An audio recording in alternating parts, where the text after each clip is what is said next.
இளையனார்குப்பம் கிராமத்தில் உள்ள ஜவுளிக்கடை உரிமையாளர் மகேந்திரன் என்பவரின் வீட்டில் 50 சவரன் தங்க நகைகள், 8 கிலோ வெள்ளிப் பொருட்கள் மற்றும் 50,000 ரூபாய் ரொக்கப்பணம் ஆகியவற்றை கொள்ளையடித்துச் சென்ற மர்மநபர்கள் கள்ளக்குறிச்சி மாவட்டம் பானாபுரம் அருகே உள்ள இளையனார்குப்பம் கிராமத்தைச் சார்ந்த ரகுநந்தன் மகன் மகேந்திரன். இவர் சங்கராபுரத்தில் நாகராணி என்ற பெயரில் ஜவுளிக்கடை வைத்து நடத்தி வருகின்றார். மேலும் இவர் வீட்டிலேயே ஜவுளி வியாபாரமும் செய்து வருகிறார்.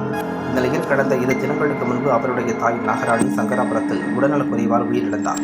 இந்த நிலையில் ஜவுளிக்கடை உரிமையாளர் மகேந்திரன் குடும்பத்தோடு தனது தாயாரின் இறுதி சடங்கிற்காக சங்கராபுரம் சென்று இருந்த நிலையில் இன்று திருச்சி ஸ்ரீரங்கத்தில் தன் தாயார் நாகராணி அஸ்தியை கரைத்துவிட்டு மறுபடியும் வீடு திரும்பும் பொழுது பின்பக்கத்தில் இருந்த 2 கதவுகள் உடைக்கப்பட்டிருந்ததை கண்டு அதிர்ச்சியடைந்தார்.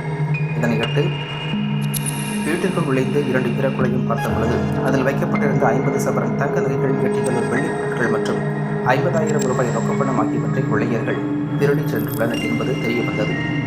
இதுகுறித்து தகவல் அறிந்து சம்பவ இடத்திற்கு வந்த பகண்டை கூற்றோடு காவல்துறையினர் தீவிர விசாரணை மேற்கொண்டு வந்தனர்.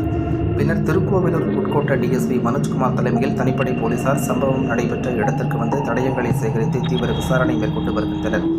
தொடர்ந்து கள்ளக்குறிச்சி மாவட்டத்தில் திருட்டு சம்பவங்கள் அதிகரித்து வருவதால் பொதுமக்கள் மத்தியில் பெரும் அச்சம் ஏற்பட்டுள்ளது.